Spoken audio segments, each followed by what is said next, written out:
Sekarang di challenge satu tuh gue masak pasti 2 dish. Yang satu gue makan, yang satu gue bagi juri makan kan. Tapi biasanya yang juri kasih gue beri kepada juri itu memang kurang enak itu kan. Pasal yang enak gue sudah makan kan. Nah, kecuali bila gue sudah sampai top 6, dia beli 1, dia beli 10.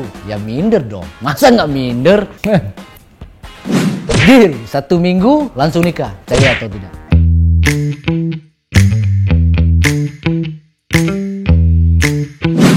Halo guys, kita kembali lagi bersama saya Adi, panelis MasterChef Season 8. Nah, hari ini Star Hits akan bertanya-tanya kepada kamu tentang siapakah diri aku yang sebenarnya dan rahasianya kerajaan Lord Adi ini. Nah, asalnya gue tuh memang dilahirkan dari Sumatera Barat, Tanah Datar. Nah, di negeri yang bernama Pariangan. Di desanya bernama Guguk. Nah, jadi pada tahun 1984 gue tuh dibawa oleh orang tua ke Malaysia.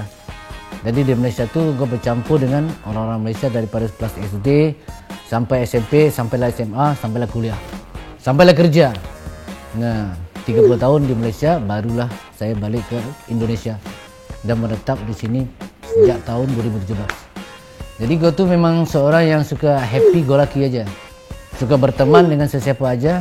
Bisa gaul dengan siapa aja, tua atau muda, kecil atau besar, kaya atau miskin. Siapapun dirimu, tetap akan ku berteman. Nah, kalau dikatakan gua masih kecil itu bandel memang. Kalau yang lebih jelasnya gua tuh rebel. Rebel tuh orang yang suka melawan dan menentang.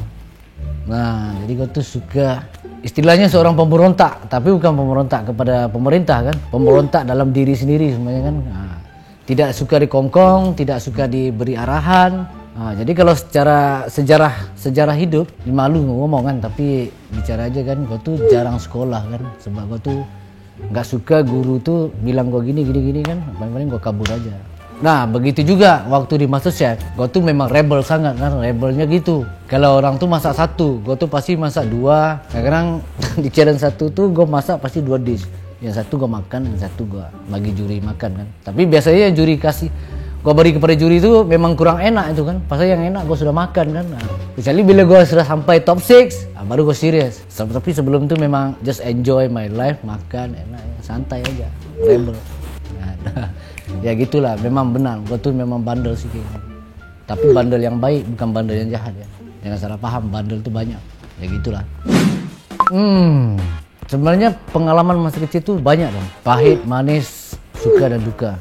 Nah, tapi yang paling gak bisa dilupakan itu waktu gua kelas 6 SD. Jadi gua tuh jagonya lumba lari 100 meter, 200 meter, dan 400 meter. Jadi waktu di kelas 6 tuh gua paling banyak menang piala tuh. Juara 1, juara 2, juara 1, juara 2. Itu yang paling gak bisa gue lupakan sampai sekarang ini. Kalau Oke, diceritakan tentang keluarga gue waktu gue kecil. Jadi gue tuh ada 4 orang bersaudara, 4 orang semua laki-laki. Dan gue tuh anak yang kedua kan. Jadi dari 4 orang adik-beradik ini gue tuh yang paling gak nyambung dengan adik-beradik gue tuh kan. Jadi gue tuh lebih banyak bergaul dengan kawan-kawan daripada adik-beradik gue sendiri. Apatah lagi dengan orang tua. Nah, jadi orang tua gue tuh kalau sosok almarhum bapak gue ini kan, dia ini memang seorang yang tegas. Jadi gue tuh memang sering dimarahin. Jadi gue bersyukur. Gara-gara bapak gue tuh sering marah gue, sering ya gimana lagi perbuatan seorang ayah kepada anak yang bandel kan. Tapi gue bersyukur, at least dia menjadikan gue seorang yang dewasa dan berubah kan. Dari bandel banget, jadi bandel sedikit aja lagi. Nah, gitu. Jadi kalau ibu gue ini memang penyayang. Kalau bapak gue marah, pasti mak gue backup. Gitu. Itu yang asiknya. Pergi ke Malaysia adalah karena terpaksa. Itu benar dong. Pasal waktu itu gue masih kecil, gue baru berusia 5 tahun. Jadi waktu gue kecil, ini gue ingat nih, sejarah gue masih kecil kan. Gue tuh paling gak bisa naik mobil, naik bus, naik apa aja. Pasal gue tuh pasti mabuk, muntah. Nah, jadi gue waktu kecil tuh gue takut banget naik bus. Kalau gue takut gue muntah. Gue rasa SMP pun gue masih gitu lagi, gak bisa naik bus, terutama yang bau diesel. Sampai sekarang, kalau di Sumatera Barat itu kan ada angkut gitu kan. Kalau gue naik itu gak bisa. Gak bisa gue naik mobil yang rame-rame gitu kan, mabuk. Nah, jadi waktu gue kecil itu pertama kali gue datang Malaysia tuh sebab gue tuh memang gak suka kan. Kecil tuh gue banyak kawan di kampung kan, jadi bapak gue bawa ke Malaysia. Malaysia. Jadi di Malaysia tuh gue gak bisa minum air di Malaysia itu. Pasal air di Malaysia tuh mungkin air yang sudah diolah. Kalau di kampung gua kan air masih lagi air mata air kan. Kalau di Malaysia tuh airnya rasa klorin gitu kan, nggak bisa gua minum. Wah, lama juga itu gua nggak minum air putih kan, nggak bisa ditelan gitu. Tapi benar, gua tuh memang dipaksa. Oke, kisah kenapa gua jadi petani cabai ya. Jadi bermulanya dari Malaysia kan. Malaysia itu gue berakhir jadi seorang tukang masak itu tahun 2002. Lepas itu gue jadi personal trainer. Nah, jadi personal trainer, tiba-tiba gue bosan dengan hidup di Malaysia itu kan yang terlalu berantakan, sibuk. Ya waktu itu teman-teman gue banyak yang gak jelas kan. Nah jadi gue pulang ke kampung mau memulakan satu career yang baru. Nah kebetulan istri gue tuh orang Padang kan, orang Sumatera Barat, orang Tanah Datar. Jadi dia ada lahan kan, jadi gue pun jadilah petani cabai. Jadi mula-mula gue jadi petani cabai itu aneh. Gue nggak bisa pegang cangkul, gue nggak tahu cabai itu mau merawat gimana. Pasal nggak jelas. Sesudah 3 tahun gue di kampung tuh baru gue sadar pahitnya kehidupan seorang petani cabai ini. Oke, pertanyaan selanjutnya. Benar nggak sih kehidupan petani cabai itu susah? Dan ya memang susah, itu benar dong. Pasal gue tuh telah mengalami hidup sebagai seorang petani cabai. Petani cabai itu jujur ya, biaya perawatan cabai itu kadang-kadang lebih gede daripada keuntungannya.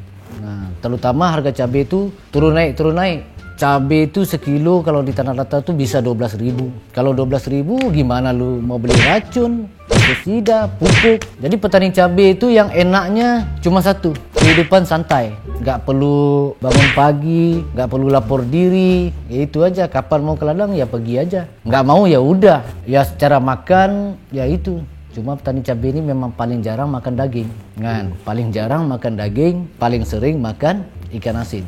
Itu petani cabai. Benar nggak sih? Gua tuh merasa ada perbedaan status di antara kontestan lain dengan gua. Pasal kontestan lain ada yang daripada keluarga yang bagus, yang kaya, ada yang pekerjaannya bagus, yang ada yang bisnis, ada yang dosen. Tapi sebenarnya gua tuh tidak benar. Itu tidak benar. Gua tuh tidak merasa minder kan. Sepanjang kehidupan, gua tuh sentiasa bangga dengan apa yang gua buat. Gua pernah jadi bekerja sebagai tukang kasih anduk aja. Atau anduk di gym kan. Jadi orang datang, gua kasih anduk. Itu aja pekerjaan aku kan. Tapi gue tetap bangga kan. Jadi walaupun jadi petani cabai itu, ya kalau secara yang membuat gue minder itu bila tiba waktu berbelanja kan, belanja untuk kebutuhan harian. Nah, di situ gue minder banget. Gue beli 1, dia beli 10. Ya minder dong. Masa nggak minder? Udah gitu. Oke, next. Benar atau tidak? Gue tuh pernah ada long distance relationship dengan istri gue. Ya benar dong. Pasal gue kenal istri ini gini kan, waktu tuh adik gue tuh dengan bapak gue tuh dia pulang kampung kan. Nah jadi gue tuh gimana ya, gue coba main-main aja kan. Bro, kalau ada cewek-cewek yang cantik di situ, lu ambil nomornya udah kasih gue ya. Jadi adik gue tuh dibuat. Jadi dia buat kan, waktu dia balik ke Malaysia dia kasih gue ada 2 gambar dengan 2 nomor handphone. Jadi 2 gambar dengan 2 nomor handphone gue pilih lah. Jadi gue pilih satu. Nah dari situ gue calling dia kan. Lama juga dong, mungkin dalam lebih daripada 2 bulan itu. Nggak pernah tatap muka, ya waktu itu tahun 2006. Jadi masih belum ada video call di kampung gua tuh kan, nggak mungkin gua lihat wajah dia kan yang aslinya. Jadi LDR aja kan. Akhirnya mungkin 2 bulan, 3 bulan setelah itu baru gua ketemu dia. Jadi rupa-rupanya memang cantik dong. Cantik langsung gua sikat. Deal, 1 minggu langsung nikah. Percaya atau tidak? Hari pertama ketemu, hari ketiga langsung tunangan, hari kelima langsung nikah.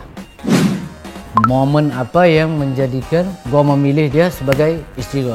Jadi waktu pertama kali gue datang ke Indonesia itu, jadi gue ketemu dia kan. Jadi gue ketemu dia, gue bilang gini, sekarang nih kita sudah ketemu. Waktu itu masih lagi belum serius nih. Cuma satu pertanyaan antara yes or no aja kan. Katanya dia gimana? Kalau lu mau pacaran, gue nggak mau dong. Tapi kalau lu mau nikah, oke, ayo.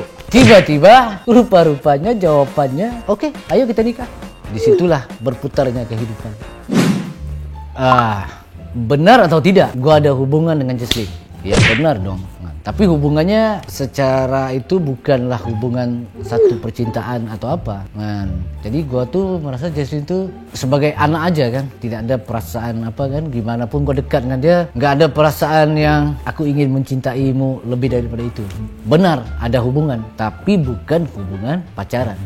Sekadar hubungan ya anak dengan bapak aja gitu.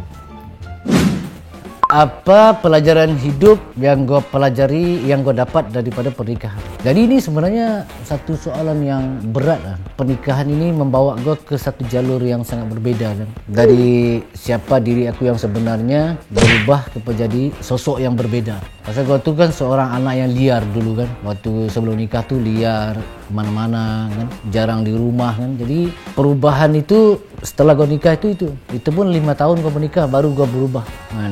Baru berubah, orang jadi setia di rumah. Nah, jadi yang paling besar gue buat perubahan itu yaitu pulang kampung. Jadi gue pulang kampung ini gue lebih jadi seorang suami yang diharap-harapkan misalnya gue.